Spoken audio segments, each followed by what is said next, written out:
एक भुजा, एक आंख खोने व अनगिनत जख्मों के बावजूद उन्होंने अपना धैर्य और पराक्रम नहीं खोया।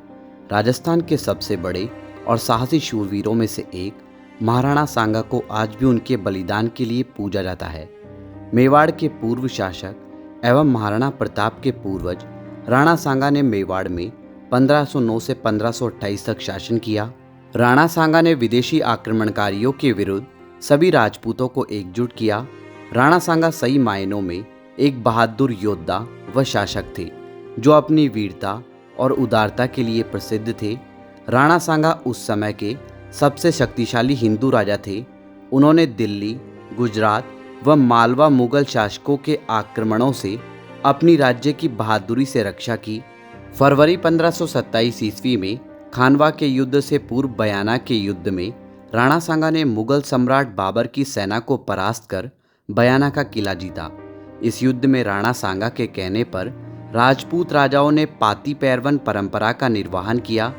बयाना के युद्ध के पश्चात 17 मार्च 1527 ईस्वी में खानवा के मैदान में ही राणा सांगा जब घायल हो गए थे, तब उन्हें बाहर निकलने में कछवाहा वंश के पृथ्वीराज कछवाहा ने महत्वपूर्ण भूमिका निभाई तथा पृथ्वीराज कछवाहा द्वारा ही राणा सांगा को घायल अवस्था में कालपी नामक स्थान पर पहुंचाने में मदद दी गई। लेकिन असंतुष्ट सरदारों ने इसी स्थान पर राणा सांगा को जहर दे दिया। ऐसी अवस्था में राणा सांगा पुनः बसवा आए, जहां सांगा की 30 जनवरी 1528 को मृत्यु हो गई। लेकिन राणा सांगा का विधि विधान से अंतिम संस्कार मांडलगढ़ भीलवाड़ा में हुआ। इतिहासकारों के अनुसार उनके दाह संस्कार स्थल पर एक छतरी बनाई गई थी। ऐसा भी कहा जाता है कि वे मांडलगढ़ क्षेत्र में मुगल सेना पर तलवार से गरजे थे। युद्ध में महाराणा का सिर अलग होने के बाद भी उनका धड़ लड़ता हुआ वीरगति को प्राप्त हुआ। राणा सांगा अदम्य साहसी थे।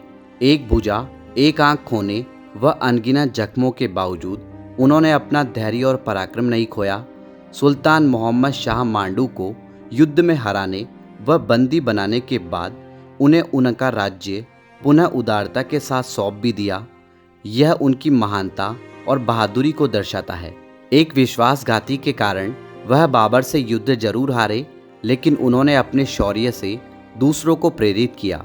इनके शासनकाल में मेवाड़ अपनी समृद्धि की सर्वोच्च ऊंचाई पर था। एक आदर्श राजा की तरह सांगा ने अपने राज्य की रक्षा तथा उन्नति की। सांगा ने मुगलों के खिलाफ लड़ाई लड़ी थी। वे मांडलगढ़ क्षेत्र में मुगल सेना पर तलवार से गरजे थे। कहते हैं कि युद्ध में महाराणा का सिर मांडलगढ़ भीलवाड़ा की धरती पर गिरा, लेकिन घुड़सवार धड़ लड़ता हुआ चावंडिया तालाब के पास वीरगति को प्राप्त हुआ। वीर महाराणा सांगा के बारे में अपनी राय हमारे साथ कमेंट बॉक्स में जरूर शेयर करें। धन्यवाद दोस्तों।